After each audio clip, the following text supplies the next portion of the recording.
The uneasy quiet inside the diner shifted the moment the low rumble of motorcycles rolled across the parking lot.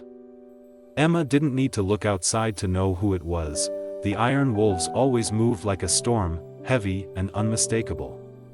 When the door swung open, the air itself seemed to tense as Colt Daniels stepped in, the president of the club and the man every rider in 3 counties respected, or feared. He walked with the easy confidence of someone who'd seen the worst the world had to offer and survived it. Every Thursday, without fail, he came in at the same time, sat at the same counter stool, and ordered the same thing. That routine was part of the diner's rhythm, a familiar beat everyone took comfort in, but today, that routine made him a target. Emma's heart skipped when she saw booth 9 stiffen the second Colt appeared.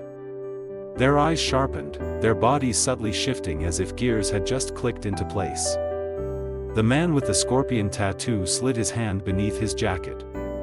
The youngest leaned forward, breath caught in anticipation. Their entire plan hinged on one simple phrase, Colt's usual order. And any moment now, he was going to say it. Emma could feel time tightening around her like a noose, because once those words left his mouth, there would be no turning back. The morning at the diner had started like any other, but Emma felt something was different long before she understood why. As she moved between tables, refilling sugar dispensers and wiping counters, her attention kept drifting toward booth 9, tucked neatly into the corner with a perfect view of both entrances. 3 men sat there, each one looking more out of place than the last. They'd ordered food earlier, but the plates in front of them were barely touched, the eggs going cold, the toast stiffening.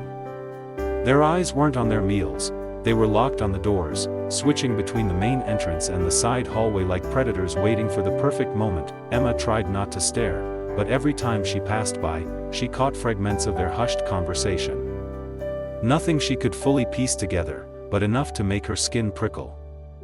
The youngest kept tapping his knee and checking his phone, his nerves obvious even from a distance. The man with the scorpion tattoo never stopped staring at the entrance, his jaw clenched tight. The older one with the gray beard tapped his fork over and over in a rhythm that made Emma's stomach twist. Something was wrong. Deeply wrong. She didn't have proof, but she didn't need it. Her instincts were louder than words, and instincts rarely lie. 2 weeks after the chaos of Demon's Run, Emma found herself back at the very diner where everything had begun, though nothing felt the same anymore. The place had been renovated, new lighting, sturdier doors, fresh paint, but the most noticeable change was the constant presence of Iron Wolves members sitting at the counter, quietly keeping watch. Safety had a new shape now, and it rode in on 2 wheels.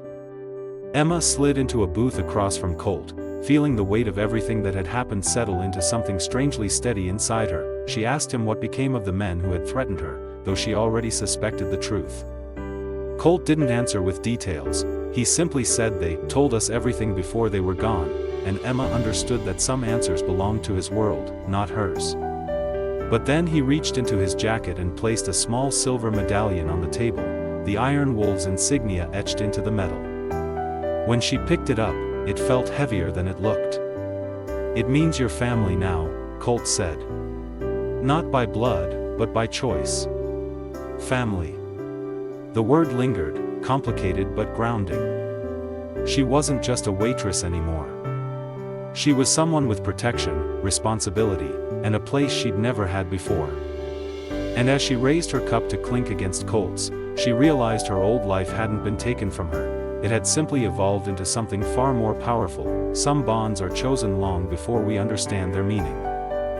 Emma tried to convince herself the danger had walked out the door with those men, but the truth settled into her chest long before the message arrived.